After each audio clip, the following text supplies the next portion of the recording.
Memang yang kita inginkan semua tuntunan Allah, semua tuntunan Nabi, contoh dari sahabat, tabi'in adalah bagaimana kita menjadikan contoh itu betul-betul aplikatif. Kita dapat menjalankannya dan kita insya Allah mendapatkan seperti mereka yang mendapatkan kebaikan dari Allah Subhanahu wa Ta'ala. Kiat utama yang pertama adalah ikhlasun niyyah.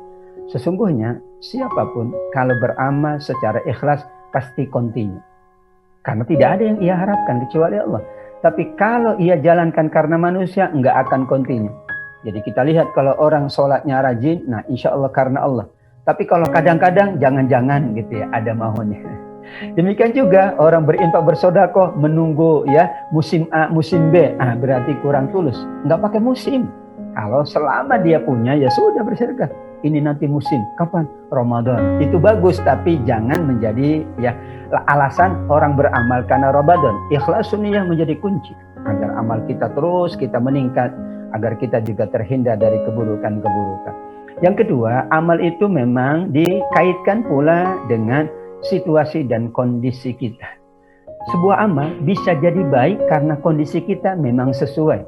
Demikian juga kondisi orang lain. Jadi kata Imam Nawawi, amal baiknya bagi orang berilmu adalah memberi ilmu. Amal baiknya bagi para konglomerat, pengusaha adalah memberikan ya hasil dari hartanya, hasil dari usahanya. Karena itulah yang Allah anugerahkan. Bukankah semua anugerah Allah adalah takdir dari Allah? Orang diberikan kemampuan A, itu takdir dari Allah. Maka dia beramal dengan kemampuannya, dengan anugerah Allah.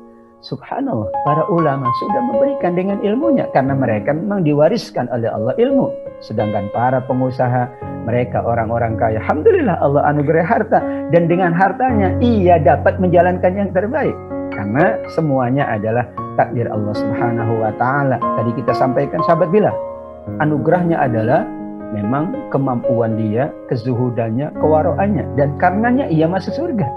Namun sahabat Abdurrahman bin Auf justru sebaliknya.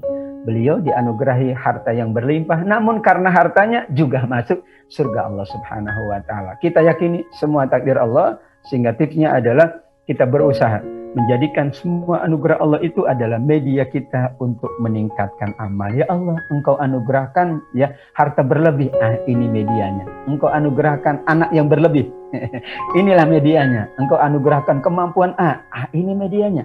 Kita jadikan semua insya Allah. Ada sebuah hadis dalam kitab Sahih Bukhari, likulli amalin babu fil jannah. Setiap amal kita itu ada pintu di surga. Dan kita tidak tahu pintu mana yang Allah bukakan untuk kita.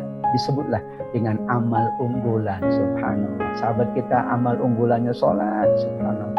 Ada yang amal unggulannya infak. Ada yang amal unggulannya dengan tenaganya. Ada amal unggulannya dengan kebijakannya.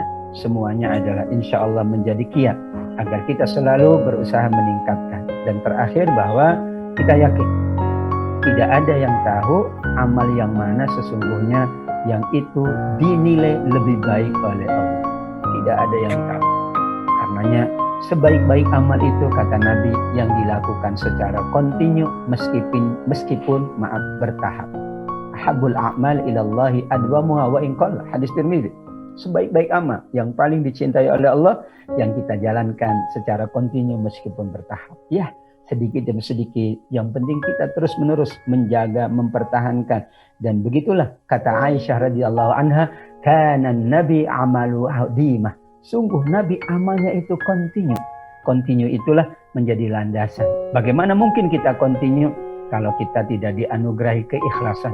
Kalau kita tidak dianugerahi oleh Allah anugerah-anugerah yang sangat banyak. Kontinuitas adalah landasan agar kita mampu terus-menerus berada dalam kebaikan Allah meskipun bertahap. Nggak ada yang instan gitu ya, tiba-tiba wah, ya orang itu langsung menjadi Superman gitu ya, manusia super. Tentu tidak. Semuanya bertahap, kita pula bertahap, dan pentahapan itu kita jalankan.